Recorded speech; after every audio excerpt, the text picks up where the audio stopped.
Bienvenidos nuevamente a nuestra reflexión bíblica. El día de hoy tenemos la bendición de estar con mi hermano Edgar Velázquez. ¿Cómo se encuentra? Gracias a Dios, muy bien, hermana Karen. Bendecido de estar acá compartiendo y aprendiendo un poquito la palabra del Señor. Así es. Y hemos estado leyendo el libro de Hechos, ya cambiamos de libro. Muy edificante lo que hemos aprendido hasta ahora.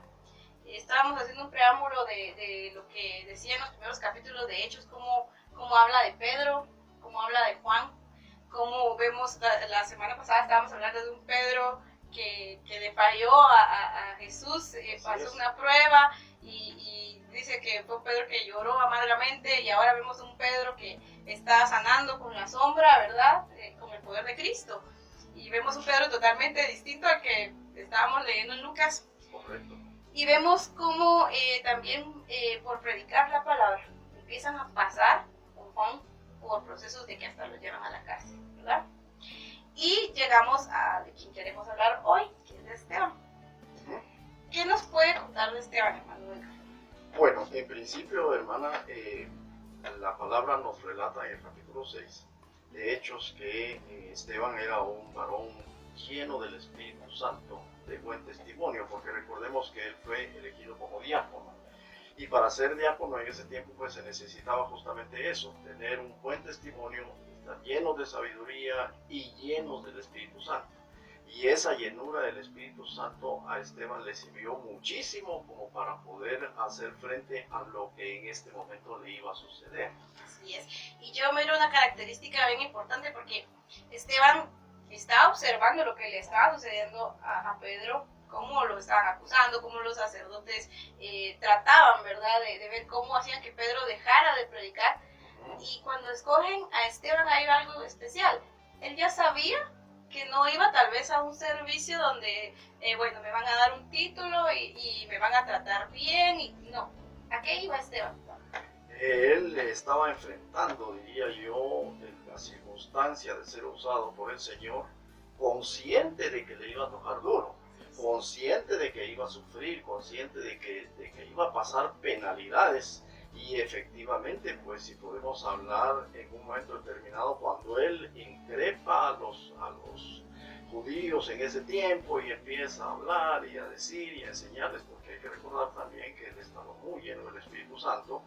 Entonces, por eso mismo es acusado y empiezan a fastidiarlo, a criticarlo y en fin, a tratar de buscar la manera como de destruirlo. Efectivamente, de eso se trata, ¿verdad? Sí, Esteban, miro yo que tenía esa actitud de lo voy a dar todo por mi maestro. Amén. Lo voy a dar todo por servir bien, porque por las características que estábamos viendo, era alguien que se había preparado.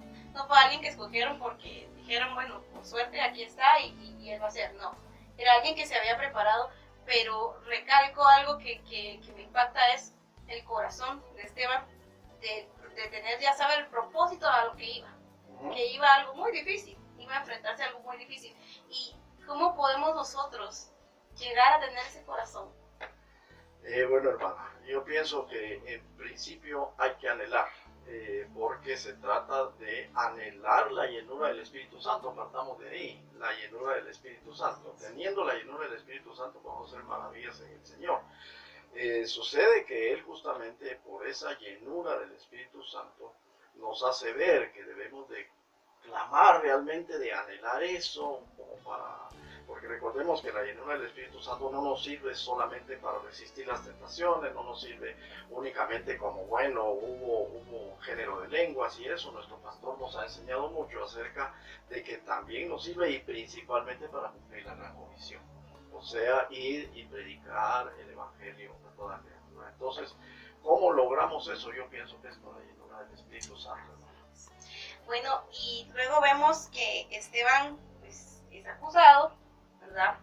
Y vienen y lo colocan delante de los sacerdotes, y Esteban se defiende. ¿Cómo se defiende?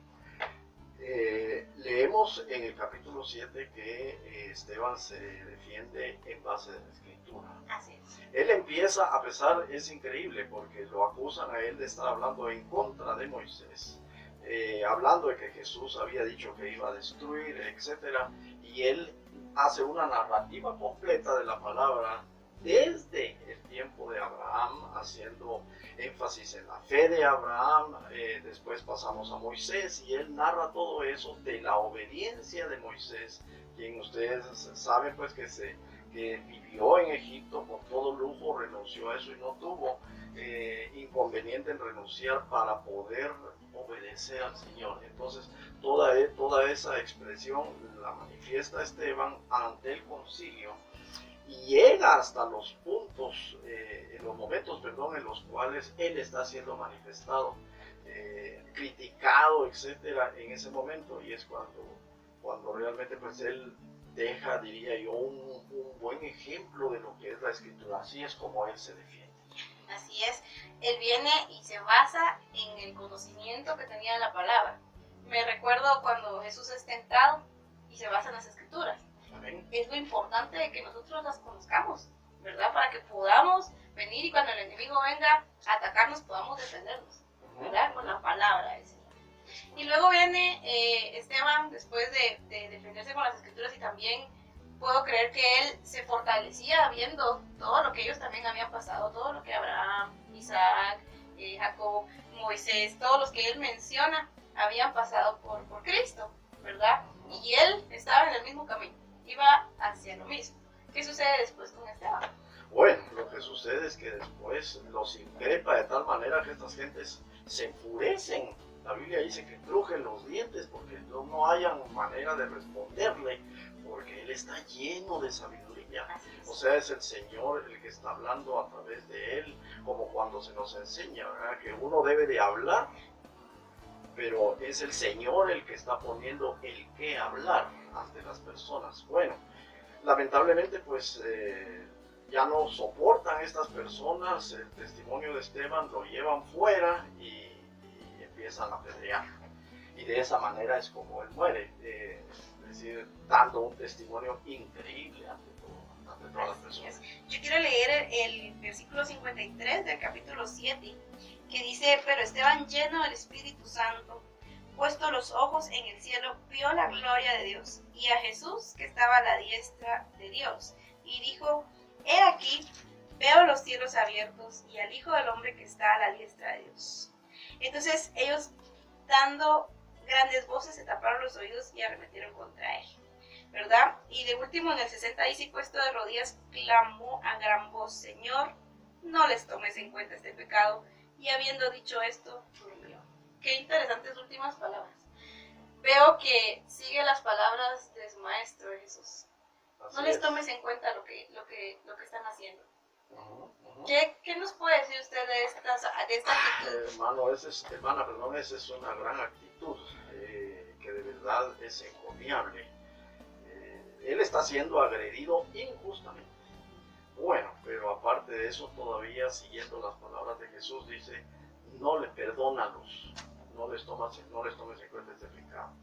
Y eso nos habla mucho del perdón, Karencita, nos habla mucho del perdón, porque nosotros para nuestras vidas debemos saber aplicar ese perdón. Es decir, a veces nos molestamos porque un hermano nos hizo cualquier cosita y a veces tomamos actitudes totalmente negativas. ¿Qué calidad de perdón la de Esteban? Es decir, hasta dónde él pudo haber llegado siguiendo las palabras de Jesús. Y nos deja una gran enseñanza: tenemos que aprender a perdonar, es decir, vivir con perdón. Hoy en la mañana yo leía que si tenemos perdón tenemos paz, y si tenemos paz tenemos gozo, y entonces podemos tener una vida plena en el Señor. Creo que él limpió su corazón. Lo último que hizo fue limpiar su corazón. Irse tranquilo, irse sin rencor, sin amargura, decir: estos no saben lo que están haciendo y contra quién lo están haciendo. Y creo que cuando dice que él estaba viendo la gloria de Dios, si nosotros estamos viendo a Dios en nuestras vidas, podemos hacer eso, ¿verdad? Hacer de un lado todo lo que está pasando, porque estamos viendo al Padre, porque estamos viendo la gloria de Dios manifestarnos en nosotros. Y eso es lo que decía yo, ¿verdad? Me imagino a él deslumbrado totalmente, y tal vez ya ni sentía lo que le estaban, las piedras, ¿verdad? Lo que le estaba pasando. Porque él ya estaba pensando: ¿qué hago con mi Señor? ¿Verdad?